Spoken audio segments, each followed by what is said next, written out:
Okay, so I would like to start with the last session of today, and I hope everybody can take a seat. I realize it's a bit busy still because some sessions maybe went on a little bit longer, but I'd like to start anyway. Because I'm very, very happy to introduce Professor Tim Theologis to you. He is a consultant orthopedic surgeon in Oxford, and he's also a senior lecturer at Oxford University and a research professor at Oxford Brookes University. He has a very strong clinical and research link with the Oxford Gait lab, and I can testify to that because we enjoyed his hospitality with our Amsterdam group at his Oxford lab earlier this year. And it was very impressive to see the standardized way that the Gait lab is used in all orthopedic decision-making, and also used to evaluate treatment in a very thorough way. And he's a great proponent of bringing the clinics to the lab and the lab to the clinics, and that's why it's such a pleasure to have you here today to take us with you in how we use clinical gait analysis in orthopedic management in cerebral palsy. Tim, the floor is yours. Thanks very much. Thank you for the introduction and thank you for the invitation. I feel humbled as an orthopedic surgeon to talk in an audience of this multidisciplinary origin, but I will do my best. So first of all, I'll show you a little picture from where I work. This is the Nuffield Orthopedic Center, which was started as a children's hospital, particularly for children with polio and tuberculosis at the beginning of the century, the last century, that is. And this is the first professor of orthopedics at Oxford University, Professor Girdlestone, who had a special interest in the orthopedic management of children's conditions. So what I'm going to talk about today is I'm going to say a few things about the role of multi-level surgery in treating children with cerebral palsy and the role of gait analysis in guiding that treatment. I'm going to say a few words about the minimally invasive multi-level surgery that we developed in Oxford, and also two other research projects that we've been involved with the Oxford Foot Model for Gait Analysis and the Oxford Foot and Ankle Questionnaire, which is a patient and parent-based outcome measure. So the Melbourne group have given a definition of what multi-level surgery is in cerebral palsy, and an operation qualifies for that if it involves more than two levels, for example, hip and knee, if it is bilateral, and if it involves bony and soft tissue surgery at the same time. But if you try and put two orthopedic surgeons in the same room to agree what they do when they do multi-level surgery, you'll find there's a lot of variations on the theme. But more or less the process that most centers that do that kind of work follow includes the history and clinical examination of the child, the gait analysis, and these famous graphs that come out of it that are incomprehensible to most people who look at them, but people who deal with gait analysis all the time tend to recognize clinical patterns that arise from these graphs and make treatment recommendations. But this work is based on a multidisciplinary team with participation not only from surgeons but also from physiotherapists, engineers, pediatric rehabilitation physicians, etc. So why is it that the gait analysis has become part of this management of children with cerebral palsy? It is because they walk with complex gait patterns. There are complex interactions between muscles, joints, and complex deformities that all need to be addressed in one treatment to avoid what Mercer-Rang termed as the birthday syndrome, where in days gone, orthopedic surgeons would undertake multiple operations staged apart, and children will go in and out of the hospital regularly. And this is how orthopedic surgery, well, this is one of the reasons why orthopedic surgery got a bad reputation in the management of cerebral palsy in years gone. But gait analysis is not only used in cerebral palsy. There's a multitude of other conditions where it has been used and continues to be used, such as in the design of orthotics and prosthetics, more recently in robotics and navigation, in the functional electrical stimulation, in adult neurological conditions, in adult orthopedics, and even in the design of joint replacements. Talking about which, this is a slide that I show regularly when I give talks about gait analysis to orthopedic surgeons who treat adults and have no idea about what gait analysis is about. So I show them an X-ray of a hip replacement, because this is something that the average orthopedic surgeon understands. It's metal. So, I give them this statement that they can treat hip osteoarthritis without ever taking an X-ray. They can diagnose osteoarthritis on the basis of the clinical examination. They can do the hip replacement and never take an X-ray afterwards. But this is not good practice. They would agree that it is good practice to X-ray the hip before and after the surgery, before as part of the evaluation and after as part of measuring the outcome. So in the same way, when we do operations that aim at changing or improving the gait of children, we have to have some objective measure of gait before and after the treatment. Gait analysis has been criticized quite extensively on its reliability, and I think that some of these criticisms were very well justified in days gone. But I think that after perhaps in the years 2000, I think that most of the gait labs have put their act together to improve the quality control during the process of gait analysis and improve the reliability of the outcomes. So there has been a systematic review published in 2009 which showed that with good quality control and rigorous data quality monitoring, gait labs can consistently produce reports with reliability in the measurement of joint angles below 5 degrees. And you would agree that this is perhaps more reliable to even what clinical examination can come down to. So there's also quite good evidence that gait analysis affects decisions about treatment. So the best study that I know is one from Los Angeles, where they did a randomized controlled trial demonstrating that if you withhold the outcome of gait analysis from the surgeons, they will take different decisions to those they would take if you give them the results of gait analysis. There's a multitude of other papers, not RCTs, but perhaps level 3 and 4 papers that demonstrate alteration in treatment decision making based on the basis of gait analysis. And that is an example, if it decides to play.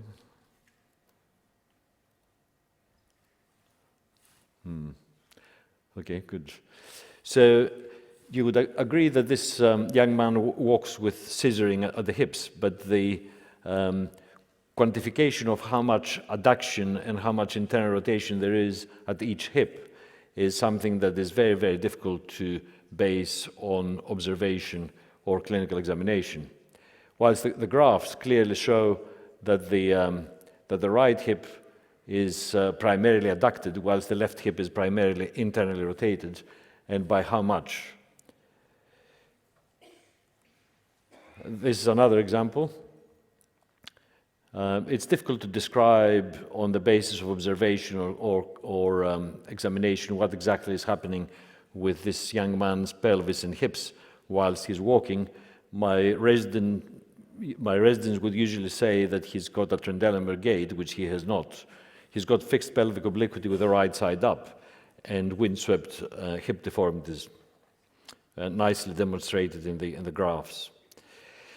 The holy grail of gait analysis, though, is whether the decisions that are based on gait analysis lead to better clinical results. It's okay to demonstrate that the gait analysis influences decisions, but do these decisions lead to better clinical outcomes? And to my knowledge, there is no published RCT that gives an answer to this question as yet. So we have indications that there are improvements of specific treatments when they're based on gait analysis, and some predictions of outcome can be based on gait analysis, and I'll go through those briefly. So there are a number of papers published that show that, for example, that when you base the decision to transfer the rectus femoris or lengthen the hamstrings on the gait analysis, you're more likely to get better results. The rehabilitation after periacetabular osteotomy based on gait analysis leads to a faster recovery. And this paper from Gait and Posture indicates that if you base your decision whether or not to transfer rectus femoris on 4 gait parameters, you've got a nearly 90% chance of getting it right. The work that was done by Julie Stebbins in our gait lab in Oxford has shown that gait analysis is also very useful in identifying gait compensations. So mechanisms that the patient is using to overcome difficulties with their gait, which do not require treatment. So you see this young man who is walking with knee flexed, an equinus right foot, internal rotation at the hip, and adduction at the hip. And then after treatment, he walks with heel down, full extension at the knee, the rotation of the hip has been corrected, and all that this young man has had was a lengthening of his right tender Achilles. So the gait analysis identified what was the primary problem and what were the compensations. And of course, gait analysis is used quite extensively in research, and I have randomly selected 2 articles from the American Journal of Bone and Joint Surgery, which is amongst the orthopedic journals probably the most highly rated ones, showing motion analysis techniques being used in studying joint kinematics in cadavers, or in validating clinical measurements. So I'm finishing the first part of my talk by stating that it is logical to expect that objective and quantifiable assessment of gait should be undertaken before and after treatment that sets gait improvement as one of its aims and targets. And what single-stage multi-level surgery achieves is to correct, as I said, all the deformities in one go and expose these children to a single episode of surgery and rehabilitation. Most of these children that we treat are GMFCS 2 and 3, but some people stretch the indications to GMFCS 1 and 4. We should never forget to take into account patient personality, the motivation. Children who don't want to be treated will do badly, and we have to always manage patient and family expectations. They have to know what to expect after surgery and not really expect a cure. The basis of soft tissue lengthening in cerebral palsy will sound very crude. After all, you heard about muscle in previous lectures, but what we normally do to lengthen the muscular tendinous unit is to go to the area of the muscular tendinous junction and cut the fascia and let the underlying muscle stretch. It always looks much neater and cleaner in the book than it looks in reality, because there's this thing called blood that comes in the way. And sometimes we transfer tendons and muscles. We quite often do osteotomies to realign bones, correct rotational or sagittal plane angles. We don't take the bones out of the patient to cut them. This is just a workshop. And this is a fairly representative example of a GMFCS 3 young man who is struggling with a crouched gait, quite significant deformities around the knees and feet. And this is 2 years following multi-level surgery. still using the crutches, but he's upright, knees are straight, and he's requiring a lot less effort to walk. So one of the tricky questions in this area of practice is what outcome to measure afterwards. The clinical examination will show that we've corrected some of the deformities. We have a variety of motor function measures that we use, and we have the gait analysis, of course, through which we can produce various numerical indices of gait performance. And we have the motor function measures and some patient-derived outcomes, but we're not very good. There's very, very little in the literature in terms of activity and participation. In terms of what the gait analysis measures as an outcome, most centers have published similar results to these ones here. These are our results, where we have 75% of children improve more than one minimally clinically important step away from where they were before, and that 2% would deteriorate after this because of a variety of problems or complications. The average improvement is twice the minimally clinically important difference, which is quite encouraging. On the basis of the age and of the gait parameters before the treatment, we can predict with fair confidence and accuracy which children are likely to improve. So the higher the GPS, the more involved they are before the surgery, the more likely they are to display a higher improvement. And on the basis of this, of plotting the data that we have from about 160, if I remember well, multi-level surgeries, we defined that if the pre-operative GPS, the gait profile score, is above the 9.8 mark, they are much more likely to respond well to that kind of surgery, and we use that in our daily practice. Another piece of work that came out of our lab has demonstrated how much muscle strength these children lose as a result of surgery. So we found that they have a tremendous drop in their muscle strength at 6 months from surgery, and they take the best part of 2 years to reach the pre-operative level of strength. This is the effective strength. This is how much they can display during muscle testing. Whilst children who do not, we sort of compared this against children who were not undergoing surgery, and they tended to be steady in their effective muscle strength over time. The other thing that we found is that although their gait parameters improve immediately after the surgery, the motor function as measured by the GMFM tends to dip first and then go back up and improve beyond the 1 year post-op. So whilst non-surgical patients show deterioration of the gait indices over time, and this is well established, the ones that have undergone the surgery maintain their gait profile, the quality of their walking, but they tend to lose strength.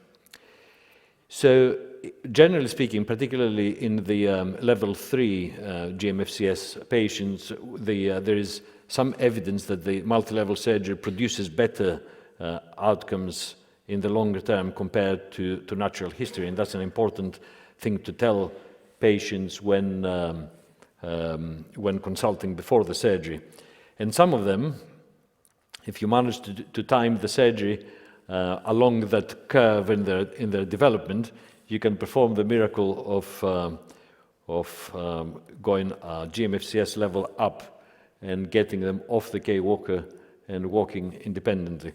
But as I said, that's part of the curve, not a result of the surgery. So the long-term evidence on the results of multi-level surgery is lacking. There are a couple of 10-year retrospective studies, 10-year reviews, but there are some concerning papers stating quite high incidence of recurrence, particularly recurrence of the internal hip rotation and the femoral anteversion. So the simply correcting once during growth the various problems may not be sufficient for all the children, and some of them may need further treatment down the line. The conclusions, therefore, from looking at the results of multi-level surgery is that it is probably better than natural history, and that is mostly the case for GMFCS3. Gait analysis is an integral part, is part of the package of this treatment.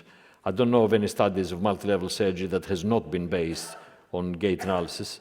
There is some risk of recurrence. It is important to manage expectations, and it is equally important to include patient-based outcomes when you're looking at your results. So when we looked at our results, we found that because we were exposing these children into lengthy procedures with extensive dissections, quite significant blood loss, they took a long time to regain muscle strength and motor function. And I've just shown these graphs to see that particularly in the hamstrings, that loss of muscle strength could be in the range of 50%. So about 10 years ago, we introduced a program for at least some of the children where we do multi-level surgery in Oxford, where we do the minimally invasive surgery, and we rehabilitate these children based on strengthening programs rather than the more conventional stretching and functional training.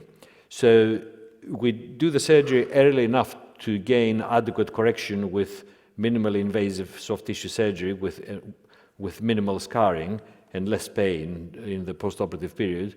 And we have devised ways of doing the osteotomies in a way that, again, we avoid big soft tissue dissections. So, for example, when we do a derotational femoral osteotomy, we use the flexible nails, which we introduce distally into the femur. Then we do a closed corticotomy through keyhole surgery to cut the femur in the same technique that the people use for bone lengthening. Then we advance the nails, complete the osteotomy, rotate the bone, and fix the nails proximally. So this is a technique that is used quite widely in treating fractures in children, and there's no reason why it couldn't be used in this context. So we use it quite extensively in the context of multi-level surgery. And with these nails, they heal very quickly, and they can weight bear straight away after the operation. We can get them up usually on day 3 after surgery. In older children, when we do the same, we use the more adult type of nails that lock proximally and distally. And again, these can be introduced through minimally invasive techniques. So we looked at 24 months outcome for these children, and we matched 2 groups, a group of conventional multi-level surgery and another one of minimally invasive, and we matched them according to GMFCS level. The operations that they underwent were pretty similar, and what we found is in terms of operation time and blood loss, we had a significant improvement with the minimally invasive surgery, but most importantly, the time they took to regain the level of mobility they had before the surgery dropped quite dramatically. Whilst the correction of their gait parameters as measured by gait analysis was improved equally in both groups. So they had the same improvement in terms of rotational deviations around the hip and the femur, and in terms of foot progression angles, and at the same time, the preservation of muscle strength was significantly improved, particularly in the quadriceps and the hamstrings. They did much better than the conventional surgery. So we've demonstrated that we could achieve similar results in terms of gait correction with a lot less operative time, blood loss, and time to mobilization. So we still do this technique at Oxford, as I said, in the younger children. So the other sort of call to fame that our gait lab has to claim is the Oxford foot model. This was a collaboration between our hospital and the university, and started 20 years ago now, in 1997, as a project of one of our PhD students. So the aim at that time was to measure foot deformity in children with club foot. during walking. And we realized at the time that what the clinical gait analysis had to offer at that time was not sufficient to measure movement within the foot. So the conventional gait analysis considers the foot as a single vector, a rigid body that moves only at the ankle, and there's no movement within the foot itself. So what we wanted and what we developed over time was a model for gait analysis that considered the foot as 3 more moving parts: the hind foot, the forefoot, and the big toe. So we can measure the movement of these segments during walking, and this contributes more information for the clinical management of children with foot deformities. So we firstly validated this in adults, then we studied club feet and published that, and then Julie Stebbins, who is still the engineer in our lab, did the validation in the children with cerebral palsy, and we have been using it clinically since. It's been cited in the literature multiple times, and most importantly, it has become standard package with the Vicon system for gait analysis. We did some repeatability studies in adults and children and found good results, but we also did accuracy studies in terms of how well the model represents reality, and we used CT scans and volunteers for that and found pretty good accuracy in placement of the markers and the anatomy of the foot. So last time I looked, we had over 1,500 patients where we had clinical data based on the foot model in a variety of conditions, the majority of which were children with diplegia or hemiplegia. And the final and last subject that I will talk about is the patient-based outcome for foot-related disability. Chris Morris, who was the keynote speaker first thing this morning, was the lead person in this, but this was done when he was still in Oxford. So we were looking for a foot function measure that would be patient-based and that would measure disability that was strictly related to the foot. We wanted something that would be easy to use for the children and the families, but something that would be also valid and responsive to change. So Chris did all the initial work in forming focus groups and getting the children and the families to talk about what was important to them in terms of their foot problems. And on the basis of the outcome from these focus groups, the first questionnaire was devised, and the scoring was defined on the basis of this questionnaire. For example, when I'm showing you how the scoring works. Essentially, 0 would be the worst case, and 100 would be the best case in the scoring in the total score of the measure. So again, this is, for example, how we measure pain in terms of the 0 to 100% scale. In a second phase, then, we took a number of children who attended clinics at our hospital, and we studied the construct validity of the measure against KidScreen, which is I think it's a Canadian origin measure of quality of life. And in all 3 domains, the measure proved to be valid and reliable. So in its final form, it has physical items, school and play items, and emotional items, and an extra item which relates to footwear. The third phase was the longitudinal study to see how the measure behaved over time. So we took a number of 80 children, followed over 3 months to see how they change over time. Quite unsurprisingly, we found that trauma patients showed the biggest difference because they tend to recover quickly, whilst the more sort of chronic problems were less changeable over time. And on the basis of this study, Chris worked on defining the minimal important difference and published this again at that time.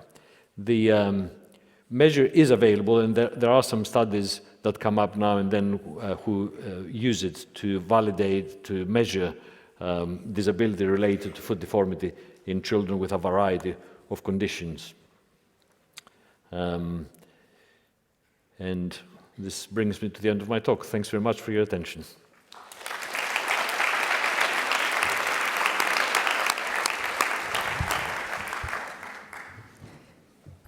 Thank you very much for this very interesting overview of the orthopedic surgery, and especially also for highlighting the role of gait analysis. I like that very much. Are there any questions? There's some time for questions.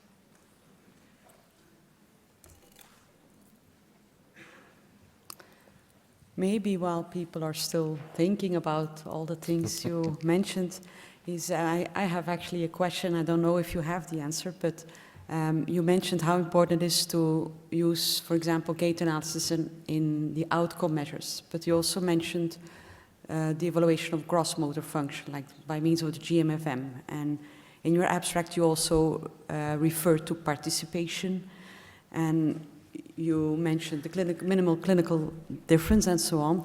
What I'm wondering is is there a way, if we try to do all this evaluation, to come to an overall outcome score, like what would be then the total score of being successful or not? And when are we happy? When is the total treatment, taking into account quality of life, participation, gait, specific gait features? When is it good?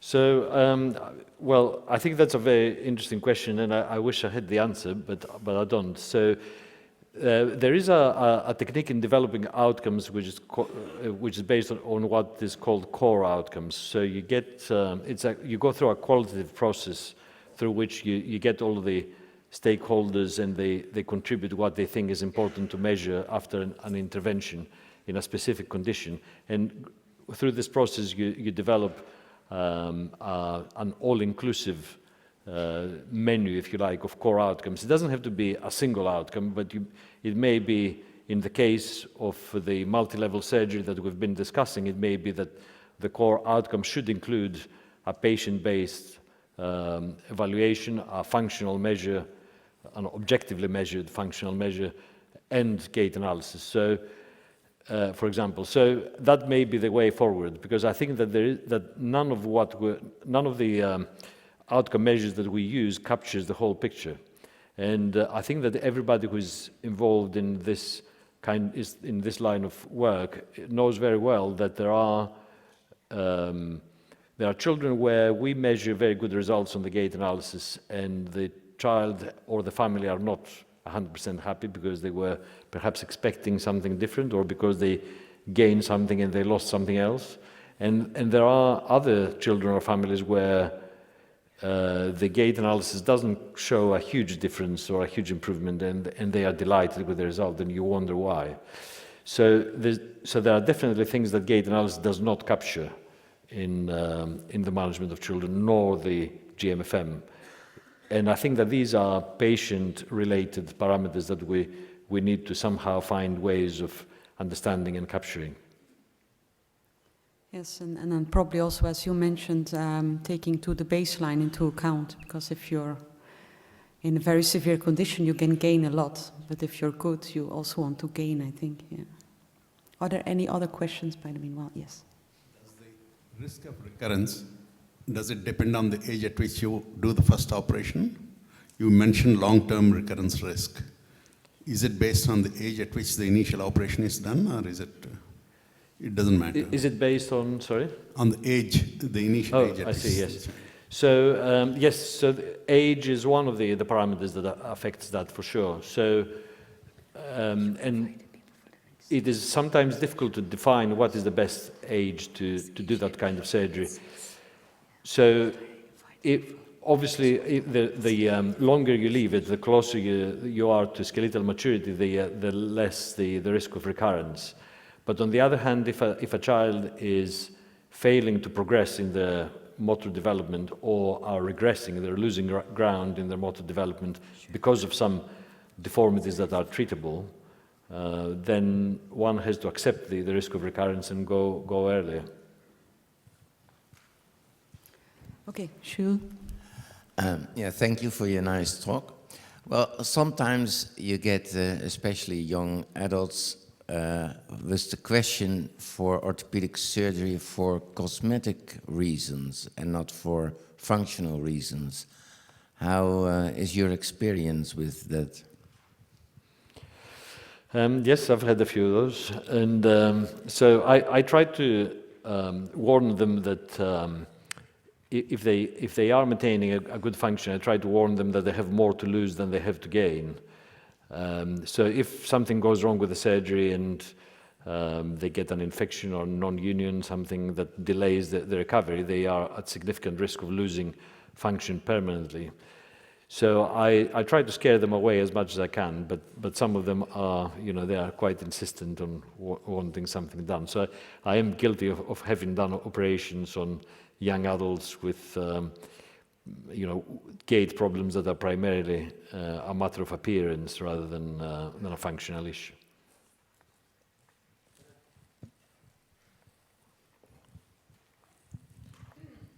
It's a very difficult question. What is your opinion? To operate early or to operate later in the age? Yeah, as I said, so the advantage of operating late is that the risk of recurrence is less because there's, if you're close to skeletal maturity, then it is unlikely that deformities will recur. But the problem with delaying treatment in some children is that they may be static or deteriorating in their motor development. So in some children you have to accept the fact that you have to go and do it earlier to help them gain more function, accepting the fact that there is a risk that you may have to do some of the operations again. In our own setting, our reoperation rate after multi-level surgery is about 5%, so it's not huge.